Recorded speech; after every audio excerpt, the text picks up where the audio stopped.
मोल chemistry का एक बहुत ही ज़्यादा इम्पोर्टेंट कंसेप्ट है और हमें बहुत ज़्यादा ये हेल्प करता है कैलकुलेशन में। मोल को समझने के लिए सबसे पहले हम कुछ बेसिक चीज़ों की बात कर लेते हैं जिसमें आपको ज़रूर कोई ना कोई कन्फ्यूजन हो सकती है।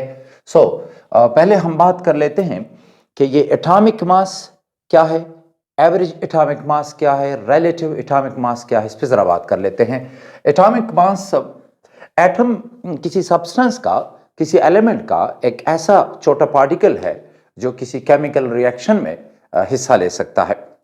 और एटम चूंकि बहुत छोटा है तो इसके मास को जाहिर करने के लिए जाहिर है हम कोई ग्राम, मिलीग्राम या किलोग्राम वगैरह इस्तेमाल नहीं कर सकते इस तरह का यूनिट।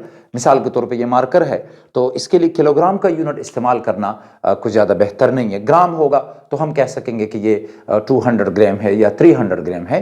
तो एटम बहुत छोटा है तो इसके लिए एक बहुत ही छोटा हमें यूनिट चाहिए। तो पहली बात तो यह है कि एटॉमिक मास क्या है। देखिएगा, एटॉमिक मास जैसे बता रहा है, it is mass of a single atom of an element. किसी एलिमेंट के एक एटम का ये मास है। तो मैं इसे लिख लेता हूं कि एटॉमिक मास जो है ये है mass of a single atom, mass of a single atom. किसी एलिमेंट का आपने सिंगल एटम लिया तो उसका मास जो होगा वो कहलाएगा एटॉमिक मास। अच्छा, अब यहां पर एक और टर्म है जिसको हम कहते हैं रिलेटिव एटॉमिक मास। जैसे मैंने बताया आपको कि एटम चूंकि बहुत छोटा होता है लिहाजा उसके लिए हमें एक स्केल की जरूरत है। और उस स्केल के लिए वैसे तो डाल्टन ने इब्तदाई तौर पे हाइड्रोजन को लिया था कि हाइड्रोजन का जो मास है वो 1 यूनिट है। तो फिर उसके मुनासबत से बाकी जो एलिमेंट्स हैं तो उनके एटॉमिक मासेस बता दिए गए। लेकिन अब आजकल का जो स्टैंडर्ड है तो वो हमारा है कार्बन एटम। कार्बन के जो आइसोटोप्स होते हैं, कार्बन 12 भी है, कार्बन 13 भी है। कार्बन 12 को स्टैंडर्ड लिया गया है और इस एटम के, कार्बन 12 एटम के जो है, अगर हम 12 इक्वल पार्ट्स कर ले, यानी एक एटम को, कार्बन के एक एटम को, इस आइसोटोप को लिया गया है 12 यूनिट्स। तो 12 यूनिट्स हैं एक आइसोटोप। तो ये हमें बुनियादी स्केल प्रोवाइड करता है। देखिए, मैं इसे 12 इक्वल पार्ट में डिवाइड कर देता हूं। ये हो गए 4 पार्ट और हर पार्ट को हमने फिर 3 पार्ट्स में डिवाइड किया।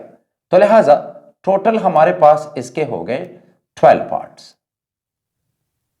तो गोया ये हमारे पास जो आता है, ये जो 12वां हिस्सा है इसको हम कहते हैं 1 यूनिट। और ये एटम का, यानी कार्बन के एटम का ये 12वां हिस्सा है तो इसको कहा गया कि ये 1 एटॉमिक मास यूनिट है। 1 एटॉमिक मास यूनिट यानी ये 1 यूनिट है। गोया कार्बन के एटम के 12 टुकड़े हैं तो जो 12वां टुकड़ा है वो 1 यूनिट कहलाता है। सो इस लिहाज से अगर हम इस स्केल को इस्तेमाल करें तो अगर कोई इस एक टुकड़े के बराबर है तो उसका मास होगा 1 यूनिट। फॉर एग्जाम्पल अगर हम ले लेते हैं हाइड्रोजन, तो हाइड्रोजन का जो मास आएगा हमारे पास तो वो 1 यूनिट है।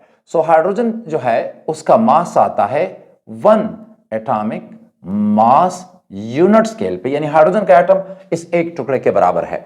अब जरा अगर मिसाल के तौर पे 4 टुकड़े हम कर लेते हैं, ठीक है जी, तो क्या होगा 1 AMU पर 1 AMU पर 1 पर 1, ये टोटल के 4 AMU है। सो अगर हम यहां से लेके ये मास यहां से लेते हैं, ये 4 टुकड़े कर लेंगे, इट बिकम्स 4 AMU।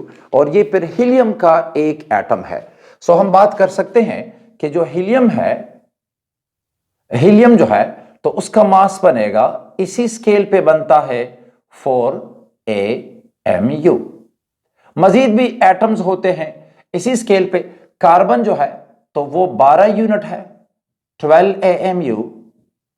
इसी स्केल पे मिसाल के तौर पे मैग्नीशियम का एक एटम जो होता है वो कार्बन के 2 एटमों के बराबर है। मतलब यह है कि अगर ये मैग्नीशियम का एक एटम है तो फिर कार्बन के यानी मैग्नीशियम का एक एटम है तो कार्बन के 2 एटमों के मास के बराबर है। तो अगर जो कि कार्बन जो है वो 12 यूनिट है, टोटल 12 यूनिट, तो मैग्नीशियम जो होगा वो 24 यूनिट होगा। सो ये है हमारे पास मैग्नीशियम। मैग्नीशियम का सिंगल एटम 24 यूनिट है। इसी हिसाब से अगर आप इस्तेमाल करते हैं, मिसाल के तौर पे ऑक्सीजन ले लें, तो ऑक्सीजन का जो एटम है तो वो टोटल होगा 16 यूनिट होगा। यानी सिंगल एटम ऑक्सीजन का ले लें तो वो टोटल के 16 यूनिट्स के बराबर है। मतलब ये है कि ये 12 यूनिट हो गए तो एक एटम कार्बन का और प्लस 4 मजीद AMUs, तो ये आ जाएगा हमारे पास 16 AMU। तो ये हमारे पास जो है ये इसको हम कहते हैं, ये जो मासेस आ गए हैं, यानी हाइड्रोजन का 1, हीलियम का 4 AMU, कार्बन का 12, मैग्नीशियम का 24, तो ये जो मासेस हैं these are called relative atomic masses. So हम डिफाइन कर सकते हैं, relative means in relation with carbon atom. So हम डिफाइन कर सकते हैं कि रिलेटिव एटॉमिक मास जो है it is the mass of a single atom of an element on a scale कि जिस पे कार्बन के सिंगल एटम को 12 यूनिट लिया गया है। सो हम डिफाइन कर सकते हैं कि रिलेटिव एटॉमिक मास जो होगा ये होगा mass of an atom on carbon 12 scale. तो ये है मास, ज़ाहिर एटम का mass of an atom on C12 scale, carbon 12 scale पे जो हमारे पास आता है, जिसका एटॉमिक मास जो है वो 12 यूनिट लिया गया है। अच्छा, अब एक और चीज है एवरेज रिलेटिव एटॉमिक मास, यानी एक है एटॉमिक मास, फिर हमारे पास ये दूसरा हो गया जिसको हम कहते हैं रिलेटिव एटॉमिक मास। अब अगर हम किसी एलिमेंट की बात कर लें तो उसके जो एटम्स होते हैं उन सब का मास बराबर नहीं होता, उसके आइसोटोप्स होते हैं। मसलन हम ले लेते हैं क्लोरीन, तो क्लोरीन जो है तो उसके दो बुनियादी आइसोटोप्स हैं। एक वो है कि जिसका कार्बन स्केल पे, याद रखिएगा कार्बन स्केल पे जिसका मास बनता है 35 यूनिट्स यानी 35 AMU। क्लोरीन का दूसरा आइसोटोप उसका जो मास बनता है वो है 37 AMU। तो अब इन दोनों का हम एवरेज लेते हैं, तो जो इनका एवरेज मास होगा तो वो कहलाएगा एवरेज रिलेटिव एटॉमिक मास। इसकी मिसाल ऐसी है जैसे आप एक ओवर में 0 स्कोर कर लेते हैं और दूसरे ओवर में आप 20 रन बना लेते हैं, तो टोटल स्कोर आपका है 20। 2 ओवर्स हो गए तो 20 डिवाइडेड बाय 2, तो ये 10 जो रन है पर ओवर ये एवरेज बनता है। सो हमारे पास जो क्लोरीन है इसका ख्याल रखिए कि क्लोरीन जो 35 है इसकी एबंडेंस जो होती है वो हमारे पास यहाँ पे आप इस चार्ट को देख रहे हैं कि जिसमें ये टोटल ये 10 बाय 10 है, ठीक है जी। तो 100 के ये बॉक्सेस मैंने बनाए हैं, तो इसमें से आप देख सकते हैं जो 25% है, यानी ये जो 25% है, 25 जो बाल आपको नजर आते हैं ये 37 के हैं। तो क्लोरीन 37 आइसोटोप की एबंडेंस 25 है और जो 35 है तो उसकी एबंडेंस जो बनती है वो 75% है। का मतलब ये है कि अगर हम 100 एटम ले लेंगे रैंडम क्लोरीन के नेचुरल सैंपल से, तो उन 100 एटमों में से 25 एटम्स जो होंगे वो क्लोरीन 37 के हैं, जो हैवी हैं। आप देख रहे हैं 37 जो ज्यादा है एक्चुअली 35 से। तो क्लोरीन 37 जो है तो उसके एटम्स होंगे 25 और जो क्लोरीन 35 है उसके एटम्स होंगे 75। ये इनके मास नंबर हैं जो कि हम एटॉमिक मास के बराबर लेते हैं। तो जो अब इनका आप एवरेज कैलकुलेट करेंगे तो वो आएगा एवरेज रिलेटिव एटॉमिक मास। तो जरा देखिए कि ये एवरेज आप कैसे कैलकुलेट कर सकते हैं। ये हमारे पास है एक एटम का मास 35 और एटमों की तादाद कितनी है 100 में से 75। तो हमारे पास ये आएगा एक एटम का मास यानी 35 और तादाद कितनी है तो वो है 75। अच्छा, और फिर दूसरे केस में एक एटम का मास है 37, तो टोटल एटम जो 25 है उनका मास कितना बनेगा 37 मल्टीप्लाइड बाय 25। तो ये टोटल हमारे पास यानी इन 75 एटमों का ये मास बनता है और 25 एटमों का ये मास बनता है। तो टोटल 100 एटमों का ये मास हो गया। और अगर हम इसे 100 पे डिवाइड कर लेंगे तो हमारे पास जो आएगा वो होगा एवरेज, यानी रिलेटिव एवरेज एटॉमिक मास, या एवरेज रिलेटिव एटॉमिक मास, या सिंपली इसको कह देते हैं average mass of the atom. यानी देखिए, atomic mass of single atom, relative atomic mass of a single atom on carbon 12 scale, और average relative atomic mass, तो it is the mass average of all of the isotopes of an element in a natural sample। अच्छा, तो ये हमारे पास chlorine का जो है average relative atomic मास आता है, जो आपको नजर आता है पीरियोडिक टेबल में, और वो होगा 35.5 एटॉमिक मास यूनिट स्केल पे, ये इतना मास आता है। तो अगर आप इसको देखें तो हमारे पास जो फॉर्मूला आएगा, तो रिलेटिव एटॉमिक मास का, इसका जो फॉर्मूला आएगा, किसी भी एलिमेंट का जो आप रिलेटिव एटॉमिक मास मालूम करेंगे तो ये होगा mass of first isotope multiplied by its abundance plus multiplied by plus, तो mass of the second isotope multiplied by its abundance और डिवाइडेड बाय, टोटल हमारे पास है 100 के एटम्स। तो ये ऊपर जो है ये टोटल मास है डिवाइडेड बाय टोटल एटम्स, तो total mass by total atoms, तो it is mass of the atom, यानी मास है ऑन AMU स्केल पर एटम, एक एटम का ये मास आता है। जो एवरेज रिलेटिव एटॉमिक मास है, इसको आप सिंपली डिफाइन कर सकते हैं कि जो average relative atomic mass, it is the mass average of all of the isotopes of an element in a natural sample. तो सिंपल डेफिनेशन ये होती है कि ये है mass average of all isotopes of an element अच्छा, तो अब चूंकि आप इसको समझ चुके हैं, तो अब हम बात कर सकते हैं कि मोल क्या है। देखिए, जब आपने एटॉमिक मासेस मालूम किए, जबकि हम अब एटॉमिक मास का मतलब हमेशा हम ये लेंगे एवरेज रिलेटिव एटॉमिक मास या रिलेटिव एवरेज एटॉमिक मास, तो हम ये लेंगे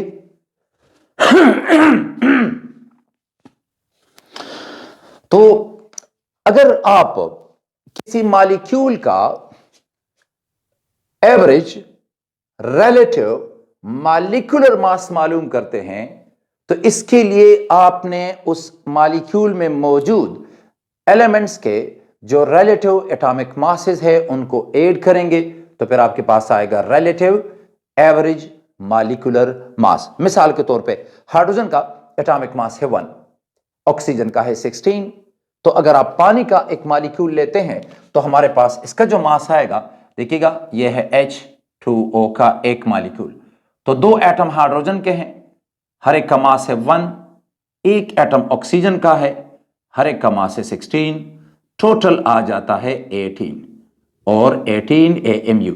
तो अब ये कहलाएगा यानी एवरेज मॉलिक्यूलर मास या एवरेज रिलेटिव मॉलिक्यूलर मास।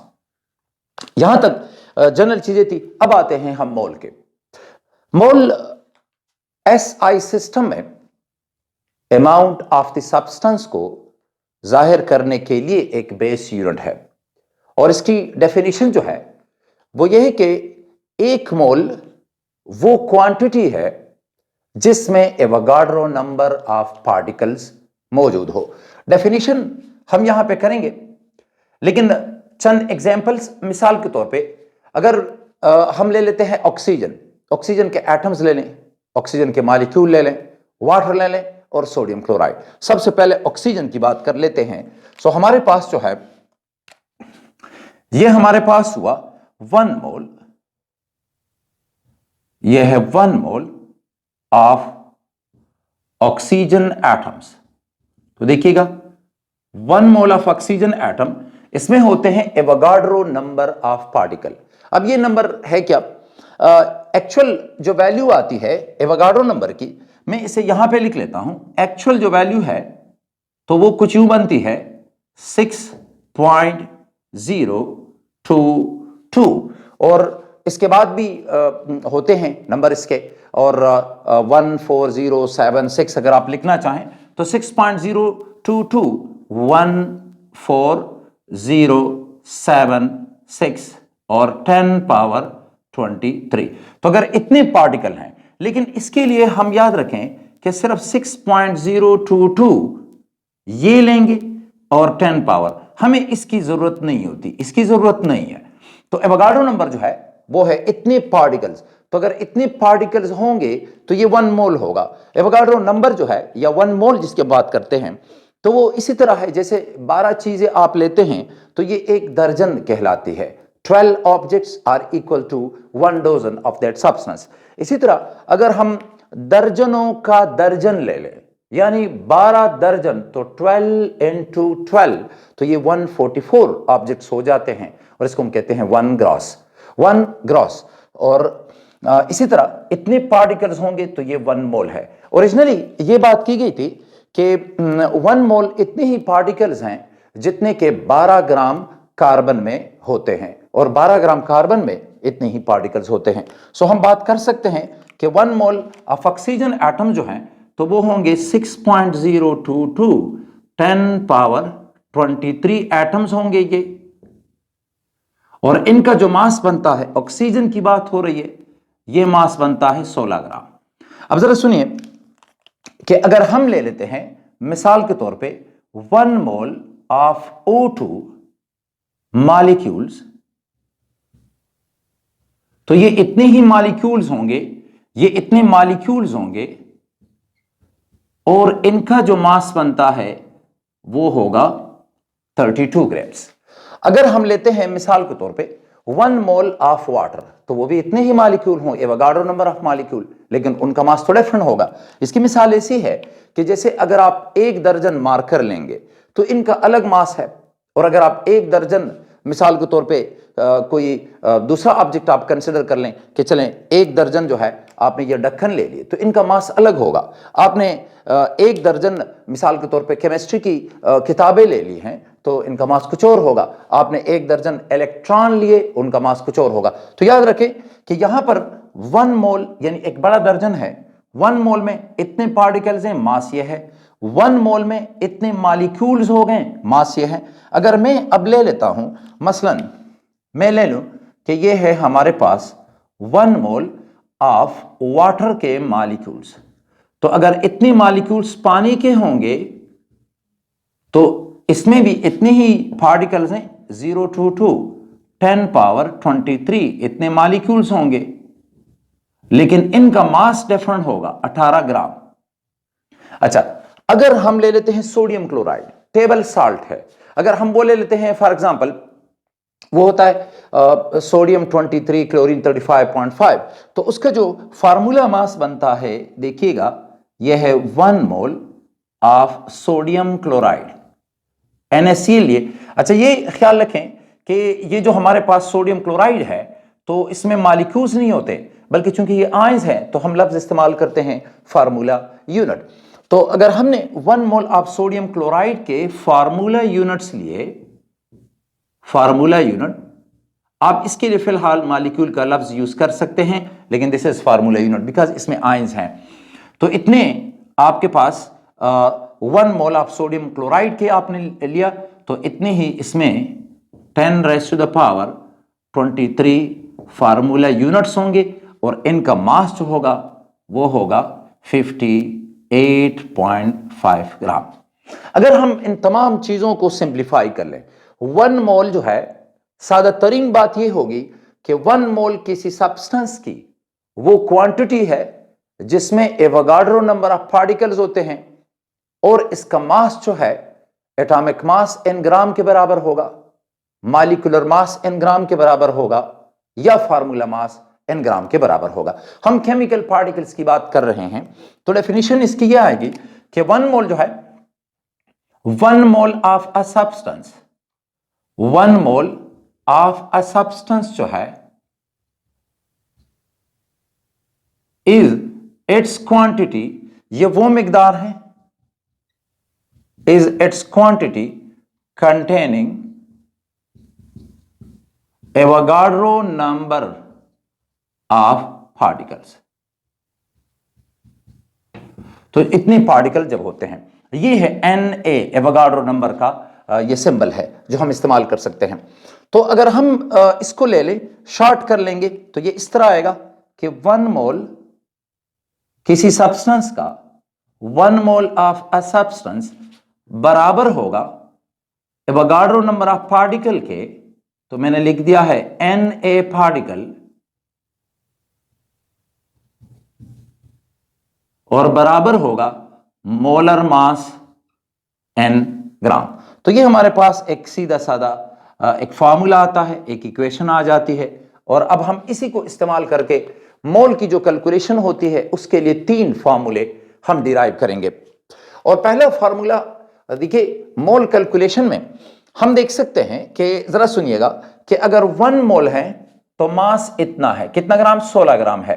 अगर हम इसे 2 मोल कर लेंगे तो मास ज्यादा हो जाएगा, 3 मोल कर लेंगे मास और भी बढ़ेगा, 4 मोल कर लें तो मास और भी बढ़ेगा। इसका मतलब यह है कि mass of a substance is directly proportional to its number of moles. दोबारा सुनिए, mass of a substance is directly proportional to its number of moles.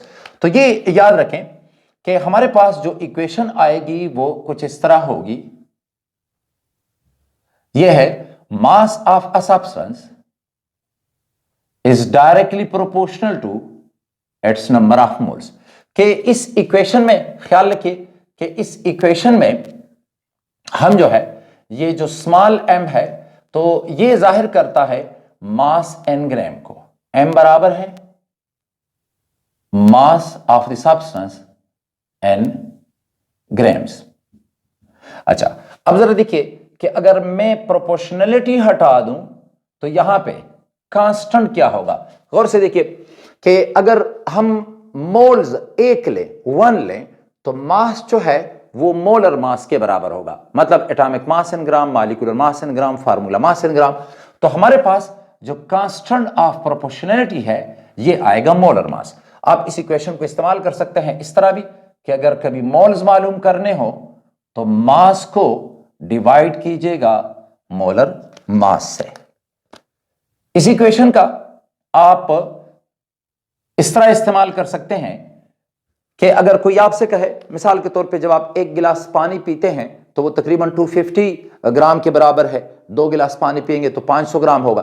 अगर वो कहे कि 2 गिलास आपने पानी पिया तो ये कितने मोल हो गए, तो जनाब 2 गिलास आपने पानी पिया तो ये है 500 ग्राम के बराबर, और पानी का मोलर मास 18 है, तो ये आपके पास मोल्स आ जाएंगे।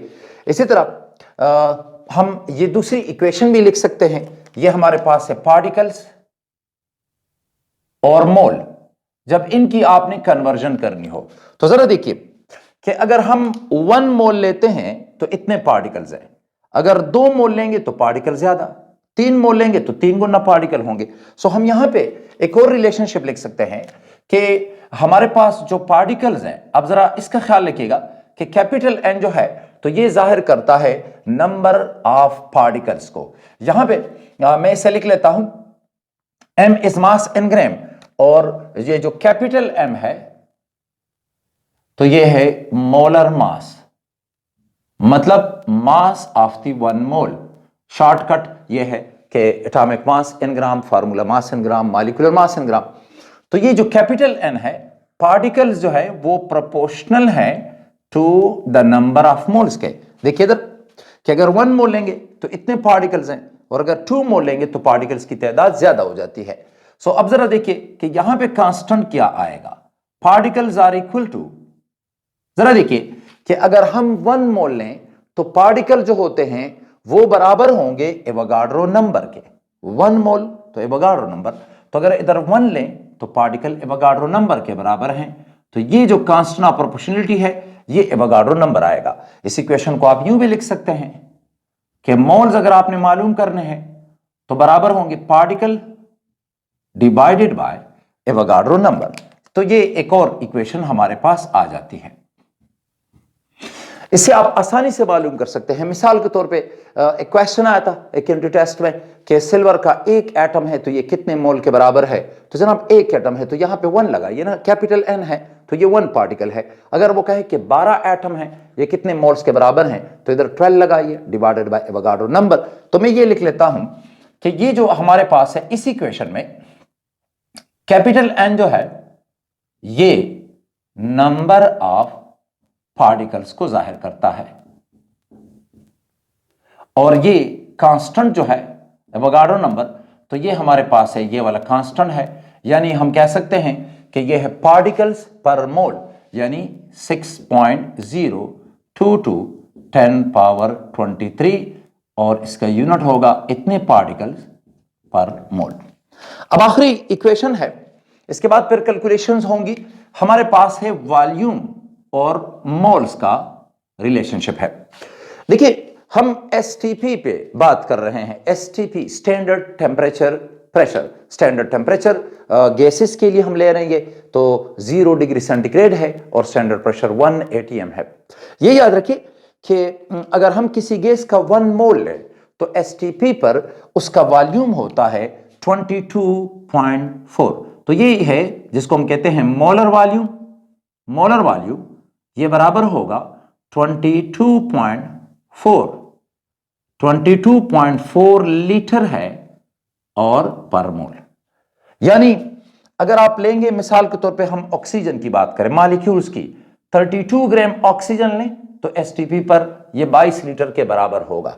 अच्छा, तो हम लिख सकते हैं कि 1 मोल का वॉल्यूम 22.4 लीटर है, तो 2 मोल का वॉल्यूम जो होगा वो इससे बढ़ जाएगा, 3 मोल का और भी बढ़ जाएगा। इसकी सिंपल सी बात है कि अगर एक गुब्बारा आप लेते हैं और आप उसे इसमें एक फूंक मारते हैं, कंसिडर कीजिए कि ये 1 मोल है, जबकि ये 1 मोल से बहुत कम है, एक फूंक मारेंगे तो इतना वॉल्यूम, दूसरा आप फूंक मारेंगे उसमें तो उसका वॉल्यूम बढ़ जाता है। सो हम बात कर सकते हैं कि किसी गैस के लिए वॉल्यूम जो होता है किसी गैस का वो डायरेक्टली प्रोपोर्शनल होगा इसके नंबर ऑफ मोल्स के, और अगर हम प्रोपोर्शनलिटी हटा दें तो वही बात है कि मोल अगर 1 है, 1 मोल है, तो वॉल्यूम जो होगा वो मोलर वॉल्यूम के बराबर है। इस इक्वेशन को यूं लिखा जा सकता है कि मोल्स किसी गैस के बराबर होते हैं, वॉल्यूम उस गैस का डिवाइडेड बाय